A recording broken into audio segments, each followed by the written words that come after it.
George Santos' campaign last year was a campaign of deceit, lies, and fabrication. I stand here with my colleagues in calling for George Santos to resign. Mr. Santos, haven't you done enough harm? I call on Mr. Santos to immediately resign. I mean, I'm sorry, but I'm just not impressed, you know? I mean, how easy is this? Come on. Sure, of course, it's so easy to pick now on George Santos. I want him to resign, say the Republicans of Nassau County, New York. Interestingly enough, I mean, this is like going to a playground and picking on the mentally handicapped kid. I mean, the guy's a liar. He is overweight. He's probably has a Napoleon costume that he puts on too. I mean, everybody knows this about this guy. And now we're going to ask George Santos to resign because he lies. Really? Wow. And we're all supposed to be so impressed that they don't like George Santos. And you notice they did it after the big vote for the speaker because they wanted to make sure he was still there because they needed his vote, right? Because he was a useful idiot at the time, or maybe a useful liar. You see, this is the thing that happens. Everything now is about picking on George Santos. And by the way, I'm not defending George Santos, right? There's nothing there to defend, but of all the liars that you want to go after, this is the one.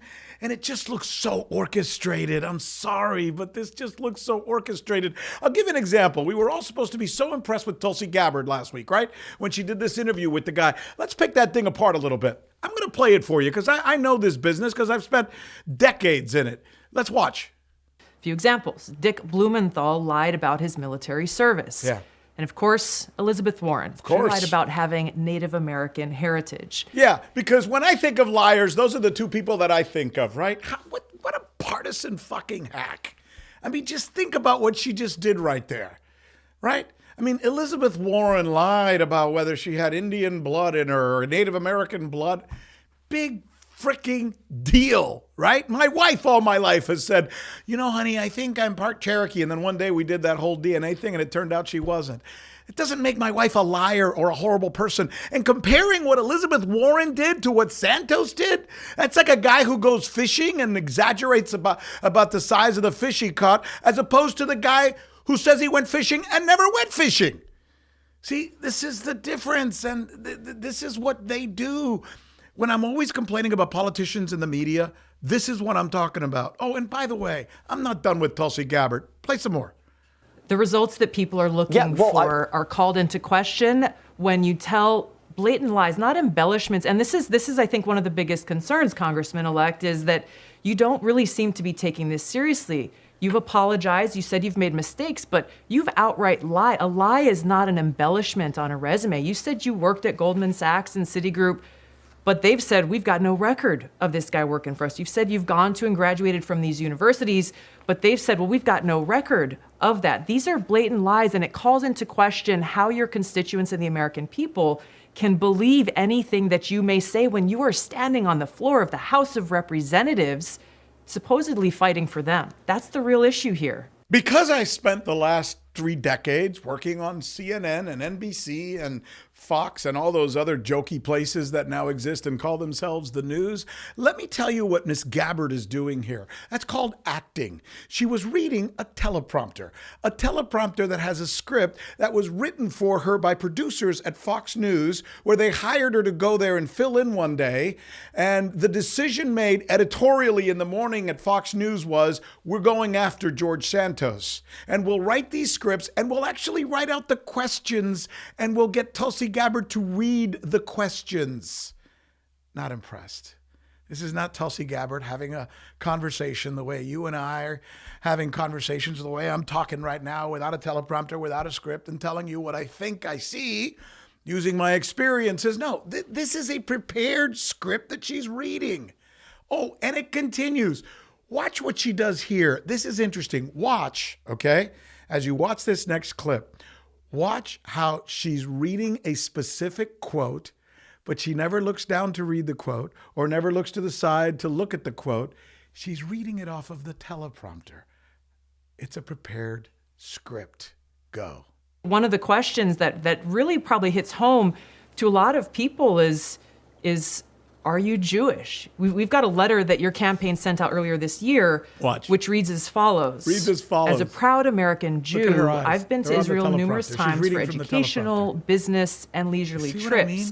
You said there in that letter that you are, quote, a proud American Jew. How do you explain that?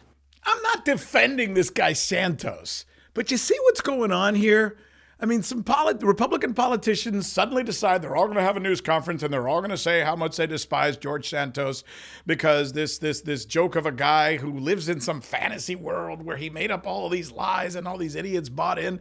And Fox News decides, oh, we're going to go after him and show that we go after Republicans. While, of course, not mentioning any of the other liars who aren't Democrats in this world. I can't even think. Wasn't there a president recently? No, I digress. But you see what I'm doing here? You see where we're going? This is the thing that makes me sometimes half-baked crazy watching this, watching Tulsi Gabbard acting. She's an actress, right? And then you watch these politicians all high and mighty talking about how they can't stand George. Here's a question for all of them, including Tulsi Gabbard, right? We lost $8 billion in Iraq. I'm not talking about we overspent. No, they literally had cash. $8 billion, it's gone. Nobody can find it. Who took it? Who lied about it? Tell me that one. And then hold a news conference or do a story about that. Any of you. $1 trillion was lost in mortgages in 2008 during the meltdown. Not a single person went to prison. Not a single person had a news conference and said what they said about George Santos. Again, this is not to defend George Santos.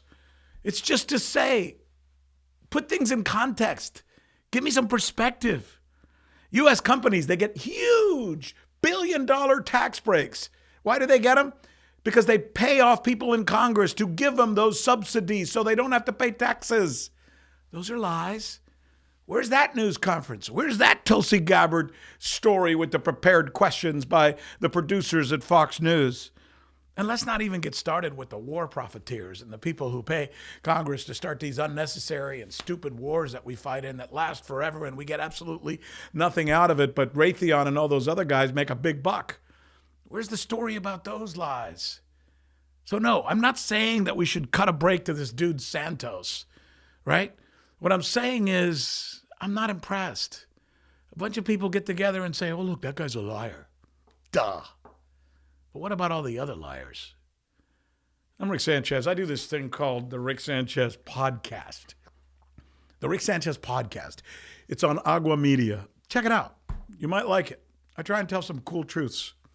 And it's always a fun time being here with TYT and Rebel HQ, sharing my opinion with you as well.